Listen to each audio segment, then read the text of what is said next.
Why did you bother to put in 350 trucks a day if it doesn't matter? I'm not going to speak to the... I mean, you keep saying you're not going to speak to specific metrics, but you guys are the ones that made those specific. We didn't. You're saying we're going to continue to make those assessments, and I'm asking you whether, like, I have not seen any of those assessments. Where are those assessments? Those processes... I think we all saw the readout of the Secretary's meeting with Minister Dermer yesterday, which didn't really say a whole lot. So I'm just wondering if you can expand on whether you guys think that, or whether you have made an assessment that Israel is meeting the criteria that was set out in the letter. Sure. So I'm sorry that you found it unsatisfactory, but no, I didn't say it was unsatisfactory. I just said it didn't say a whole lot. Let me make a couple of points. So over the past 30 days, Israel has taken a number of steps to address the measures laid out in the letter that Secretaries Blinken and Austin sent earlier in October. We continue to be in discussion with our partners in Israel about these steps that they've taken, which they took as a result of U.S. intervention, as well as additional steps that we feel that still need to be taken. Ultimately, Matt, the U.S. It continues to be the largest provider of humanitarian assistance to the Palestinian people, and we're going to continue to do everything we can to surge humanitarian assistance to people in Gaza. And ultimately, our view continues to be that the only long-term solution to alleviating the suffering of Palestinians in Gaza is bringing this war to an end, and we're going to continue to work to achieve that. The Secretary raised all this with Minister Dermer yesterday. Okay, but I don't believe I heard an answer to my question in there. Look, Matt. Are they have they met? You guys yourself set this 30-day deadline. Today is the deadline. Did they meet? Did they meet it, or did they not? So I think first, when it comes to assessing the humanitarian situation in Gaza and the region writ large, I think it's important to remember that we have constant evaluations ongoing and constant assessments ongoing about the circumstances. And first, let me just say, specifically, before I answer your question, that we've seen some steps being taken over the past 30 days. Specifically, we have seen the reopening of the Erez crossing. We have seen a new crossing at Kisufim open. As it relates to the Jordanian Armed Forces corridor, we have seen a waivement of certain customs requirement that humanitarian delivery routes open within Gaza, including Bani Suhelia Road, expanding the use of the Israeli fence road, as well as repairing the coastal road. We've also seen some deliveries resume and restored in the north, first to Gaza City, and in this most recent week to areas surrounding Jabalia. We've also seen the expansion of the Musavi humanitarian zone, and we have seen the institution of periodic operational pauses. This is all to say, Matt, we at this time have not made an assessment that that the Israelis are in violation of U.S. law. But most importantly, we are going to continue to watch how these steps that they've taken, how they are being implemented, how that they can be continued to be expanded on. And through that, we're going to continue to assess their compliance with U.S. law.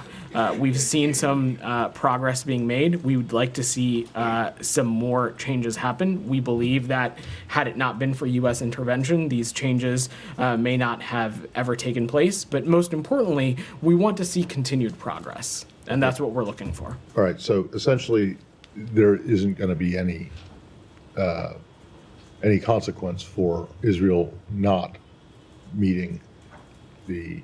I certainly don't have a change in U.S. policy to announce today, Matt, but as you just heard me say, we are constantly going to assess the circumstances on the ground. We are looking for some of these steps that we've made. We want to make sure that they are sustained and expanded upon, and certainly if we don't see that, if we don't continue to see steps in the appropriate direction, we certainly will enforce U.S. law. Yeah, There's no doubt about it. But you guys were the ones that gave them the 30-day deadline. It's hard to see your answers today, such as they are, as anything other than kind of giving them a pass for not meeting the criteria that were laid out in the letter. I would not view it as giving them a pass because one, no one is up here, certainly I'm not, saying that the situation in Gaza or the humanitarian circumstances are rosy. It is a very dire circumstance, and what we need to see is we need to see these steps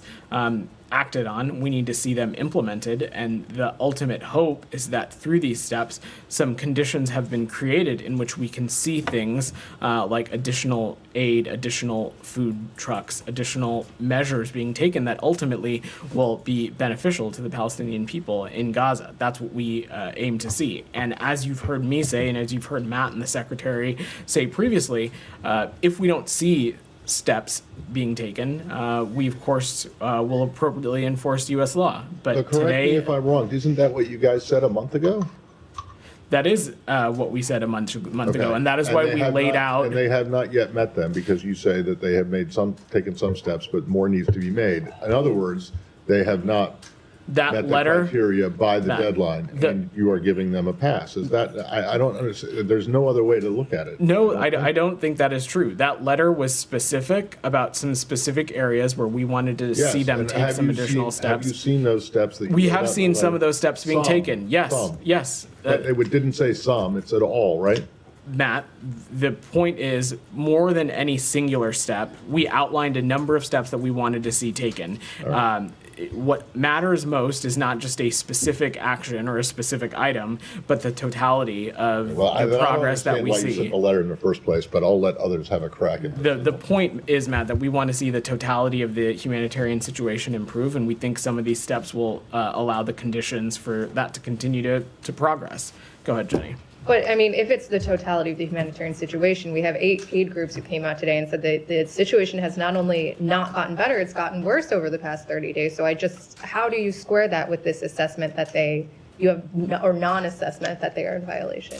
Jenny, I can't speak to the kinds of assessment that these groups made. Certainly have seen that reporting. But to Matt, I just laid out some of the metrics that we saw. We saw the reopening of Erez. We But this saw just seems a like new a crossing box-ticking opening. measure. You're saying, okay, they did this, but we were told, you guys said it would be based on the results on the ground that have not borne out here. So can you talk us through the deliberation here? I'm not going to get into the deliberative process, Jenny, but specifically when we're talking about specific metrics or specific actions or things on the ground, the hope is that the operational changes that have been made through some of these things, for example, just the waiving of the customs requirement in the Jordanian corridor, or the reopening of certain crossings, the additional internal routes that we've seen open up. The hope and the desire is that things like that will make it possible for an additional increase in humanitarian aid and trucks to get to the places where it needs to go. And of course, if that doesn't end up being the case, this is something that we are constantly evaluating and constantly assessing. And if that doesn't be the case, we of course are going to make sure that how they are conducting themselves is in compliance with U.S. law. There is no doubt about that. But we also have seen some steps taken that we think will address things like throughput, that will address things like capacity, that will address things like the flow of aid, and we'd like to see how that plays out. And how do you make those assessments so that these steps would be enough? Who are you consulting, if not for the aid community? We who's are actually consulting working on it? closely, of course, with the aid community. We are, of course, consulting closely with the United Nations, with the government of Israel, with the Jordanians, with other partners in the region, with our embassies and consulates in the region that are on the front lines of some of this work. This is a deliberative process that is all-encompassing, that includes a lot of perspectives. And it is also one that did not start when this letter was sent, and it certainly does not stop today whenever the 30-day mark is up. This is something that we are constantly assessing and evaluating, and should we see something that is inconsistent with U.S. law, we will take appropriate action.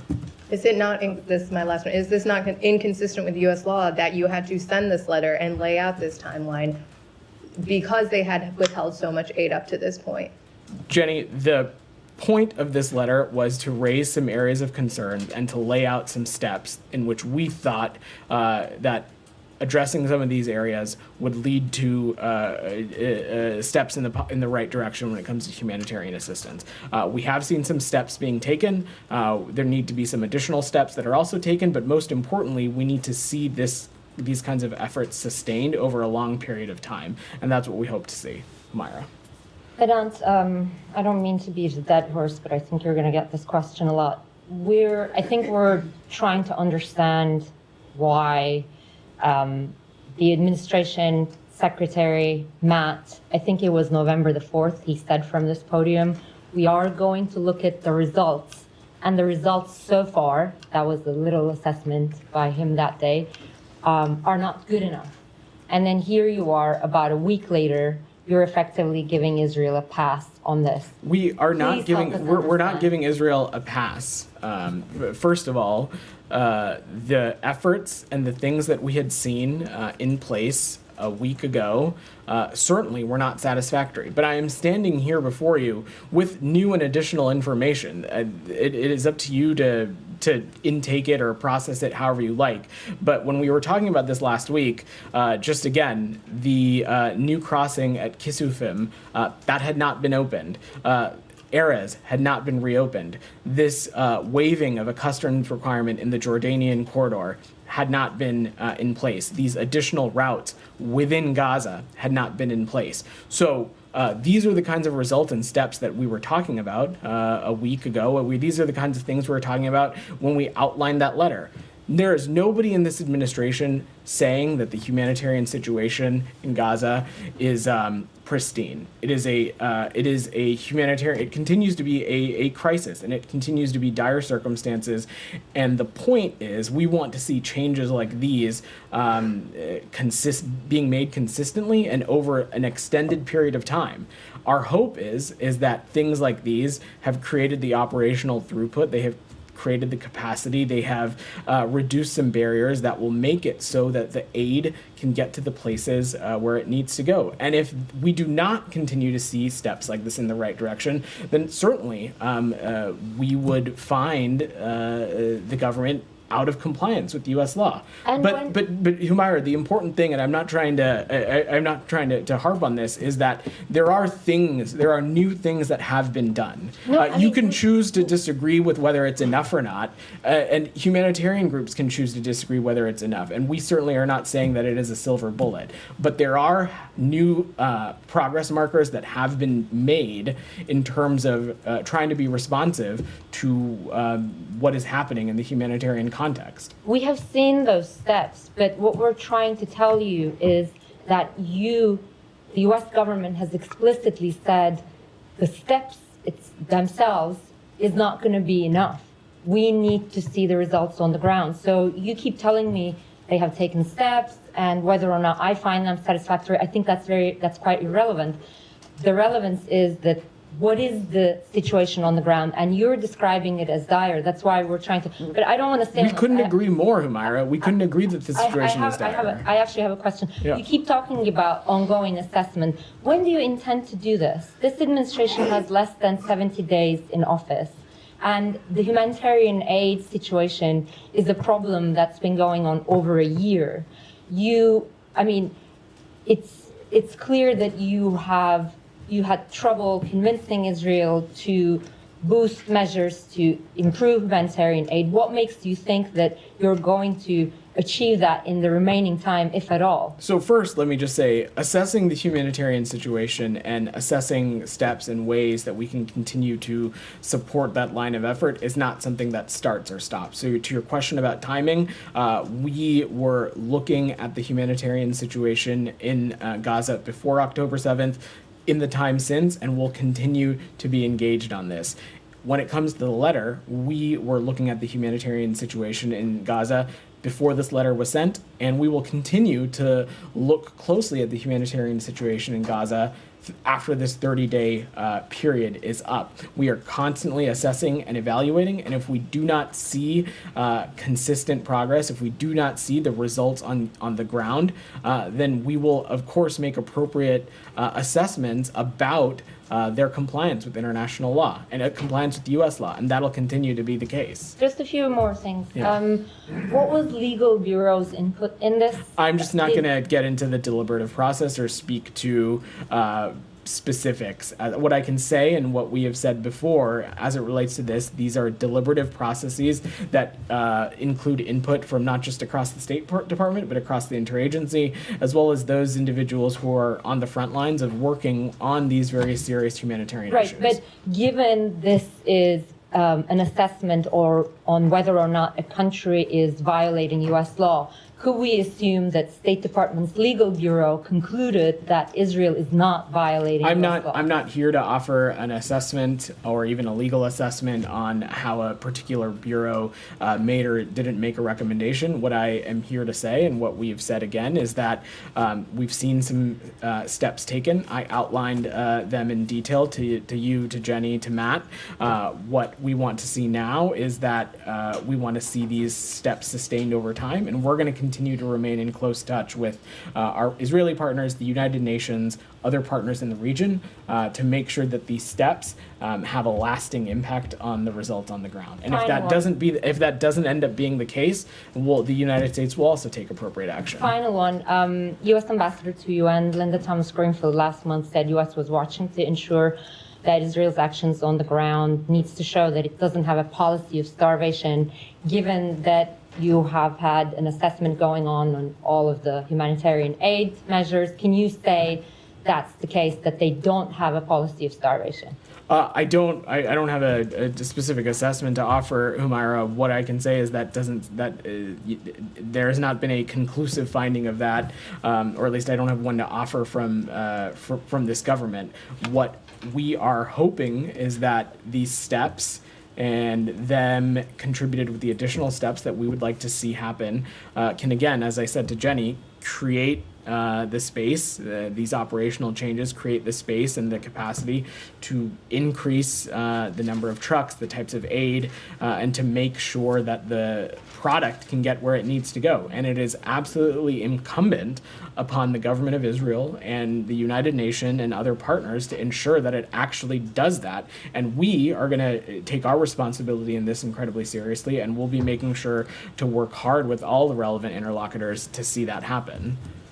Can you, backing up a little bit, explain the logic of setting a 30-day deadline if the end result was going to be that we're hoping to have these continuous assessments, continuous improvements, even though all of those demands haven't been met? Why set the 30-day deadline? Because when this letter did surface, there was a lot of speculation that perhaps this was a way to kind of kick the ball back beyond the election. So look, we make foreign policy and national security decisions because they are in the interest of the United States, in the interest of the American people, in the interest of the region, not for any electoral political reason. This letter was sent because the Secretary of State and the Secretary of Defense had legitimate and serious concern about the humanitarian crisis in Gaza.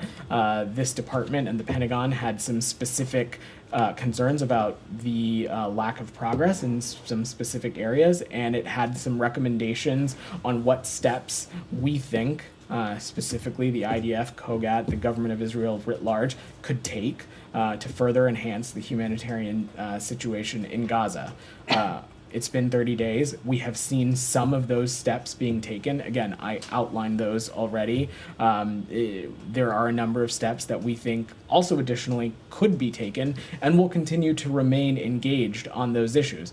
But again, 30 days ago, much of the things that I outlined to Sean, to Jenny, to Humaira, those things had not happened yet. And so those are important steps in the right direction. We need to see more, we want to see more, and we're going to continue to be engaged on making sure that more happens, and ultimately, though, that these steps have a tangible result. That's what this is about. Talking about the operational changes, so far in the month of November, only 624 trucks have entered into Gaza, according to COGAT, and the letter calls for 350 a day. So are these operational changes that you've seen, can you reasonably assess that going forward, in 2 days, the amount of trucks that have been able to enter in almost 2 weeks will be achievable? I'm not going to speculate on a specific metric, Shannon, but that is our absolute hope. Our hope is that these kinds of changes will make it possible for these kind of increased metrics to be seen. And now it is inherently incumbent on the government of Israel, on the United Nations, on other partners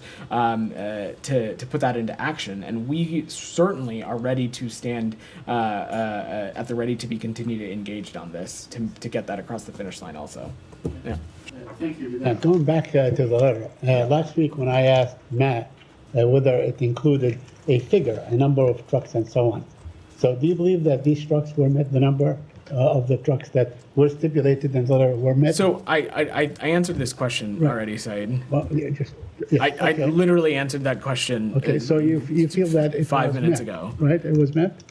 That is not what I said. What I said was that our hope is that the steps that we have seen taken Right. will create the operational conditions to allow such a figure to be able to enter. Right. But- It is incumbent on the government of Israel and the United Nations and others to make sure that we're doing everything we can to get there. And the United States is going to continue to play a role when it comes to that. It is not about one singular step or one singular metric specifically, Saeed. This is about all of these actions coming together and what that means for the humanitarian situation on the ground. Okay. Yeah. So, the letter really says either or. I mean, it was very stark, very clear in its approach and so on. So would you say that this element of it, either or, is no longer operative? It's null? It's So null. There would be no action taken if Israel backed down on the aid and so on? That is the opposite of what I just said, Saeed, Again, in that let's see. this is an area that we are going to continue to pay close attention to. Right. And if we do not see consistent progress in this space, if we do not see progress that we find to be satisfactory, we of course are going to continue to, and we will enforce U.S. law, and we will make sure that we're doing so appropriately. This is not at all an announcement that the United States finds the humanitarian situation in Gaza satisfactory, or that it's great or significantly improved. That is not the case. That's not the reality of the ground. The letter that the two secretaries sent was specifically about areas that we had some specific concern, some suggested steps which we outlined that we thought would help address the humanitarian situation. We have seen some of those steps being taken. Some of those steps have not been taken yet, but this is not about a singular step or not. What this is about is that the totality of actions, including actions that were not included in the letter. And ultimately, our goal is we want to see all of that, whether it was in the letter or not, whether it was something that the United States suggested or not. We want all of those things to contribute to an increased and a positive humanitarian situation. That continues to not be the case. Okay, so let me ask you something. This aspect of the letter that says if you don't do this, we will do this and so on, is it still operative, or has it been canceled, or has it been expired, not canceled? Site, we will always be effective implementers of Right. U.S. law. Okay. Currently, we have not made an assessment that they are in violation of U.S. law. That, of course, can change at any time. We are watching these circumstances closely, and we will make appropriate changes within our own policy should we need to if we assess that their compliance with U.S. law has changed. It's as simple as that. I wonder if we can get you to comment on what Mr. Smotrich said, the Minister of Finance, about, once the new president is sworn in, they'll be able to annex the West Bank. Do you have any comment on that? This president, President Biden and Secretary Blinken, have reiterated consistently the clear position of the United States in support of a two-state solution as part of a negotiated process that ultimately will provide an independent Palestinian state with appropriate security guarantees for Israel. The comments that were made by this minister certainly are not conducive to building an enduring peace, and they are incredibly inconsistent with the principles that Secretary Blinken laid out in Tokyo last year. Well, the Cannes news agency, an Israeli news agency, also quoted the Prime Minister himself as saying exactly that in a closed-door meeting. So is it something that you raise with the Prime Minister, or something that the President likely to raise, as one of his last actions and so on, to impress upon this Prime Minister that that the settlements are illegal, that settlements ought to stop, that the West Bank should remain a viable land for a Palestinian state. Saeed, at the corner of our approach to policy when it comes to this region, specifically policy that we think impacts the Israeli people and the Palestinian people, at the center of that is a constant and clear position of the United States commitment to a two-state solution. I will let other people speak to their own points of view. Tom. Thank you, Iran. I have one question about Gaza, and can we move to Lebanon after that? Sure. I just want to also circle around what my colleagues here said regarding the assessment. You are now saying that your assessment is there is no violation, there is some steps being taken, and I keep going back to what Matt said and earlier in the few weeks ago in his comments about that is also on the ground.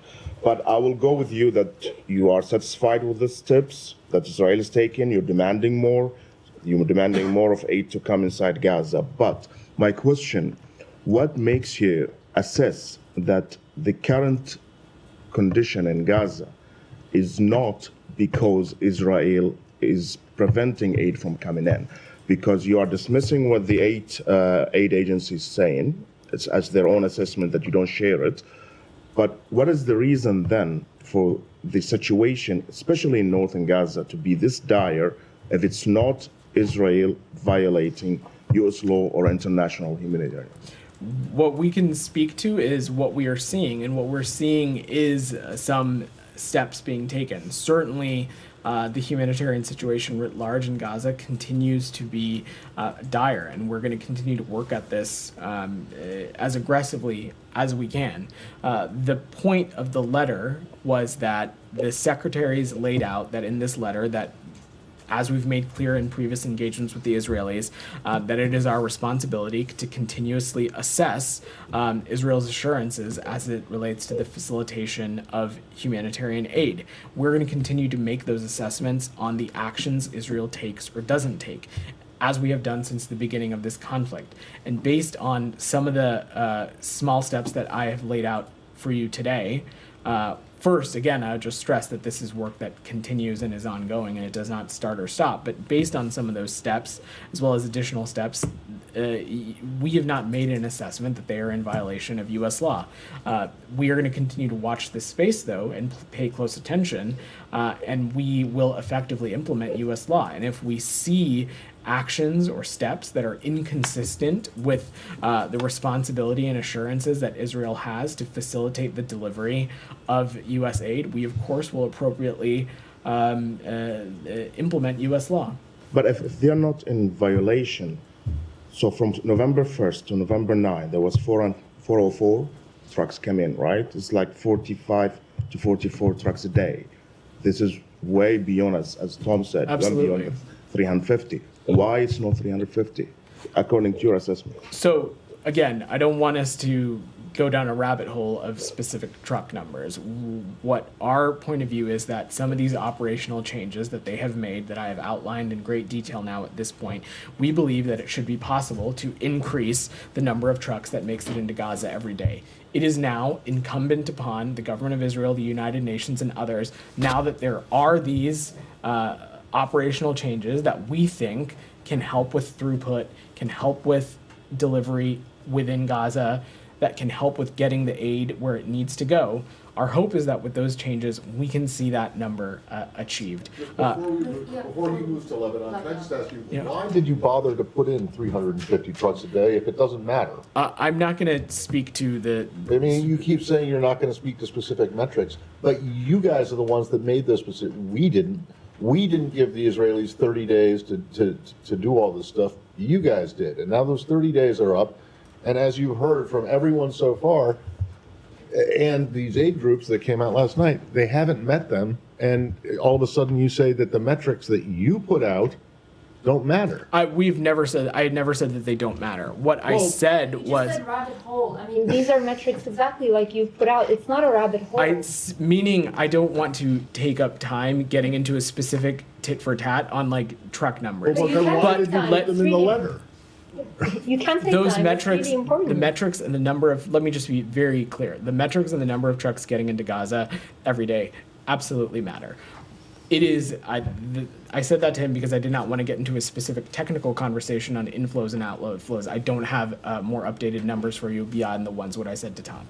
Matt, the metrics absolutely matter. The point that we are making, the two broad points that we made, is that one, on specific truck numbers, we think these operational changes that we've made can help get us to that goal. That's the first point. The second point is that all of these steps, and even the steps that have yet to be taken, and even the steps that maybe were not even laid out in the letter, the point is not about specific steps. It is about what the totality of their contribution is to the humanitarian situation in Gaza. That's what we're focused on. But just one Go more ahead. thing. When you said we're going to continue to make those assessments, can you point us to one assessment on any kind of IHL violation that the administration has done since the beginning of Gaza war? Humaira, since October 7th, when we have seen certain things take place that are inconsistent with perhaps maybe how we would have gone about such a endeavor, or they are inconsistent with international law, we have raised those and addressed those specifically. Oh, you have seen things that were what- inconsistent with IHL? What I'm talking about specifically is incidents that could potentially Right. have had components of that. An example I would give is the incident involving World Central Kitchen workers. When that incident happened, we were very quick to stress the importance of the need for further deconfliction mechanisms, for greater communication. So when we have seen things, Humaira, we have raised them directly with our Yes, partners you've in raised Israel. them, but you're saying we're going to continue to make those assessments. And I'm asking you whether, like, I have not seen any of those assessments. Where are those assessments? Those processes, Humaira, are ongoing, and they have been ongoing. We've spent a great deal talking about the many lines of efforts that the United States has to assess those kinds of processes, and that work will continue. Just a broad question. Are you at all worried that this will have an impact on U.S. credibility?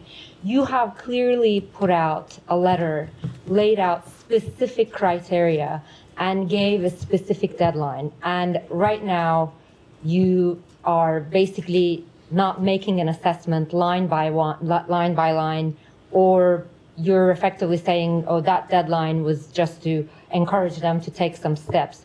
Are you worried at all that this might hurt, U.S. credibility? Because you don't seem to be following through. First, I think you're putting words in my mouth. I did not say that. Number two, let us not forget and lose sight again, and I spoke a little bit to Sean, that some of the steps that we are seeing being taken are a direct result of U.S. intervention.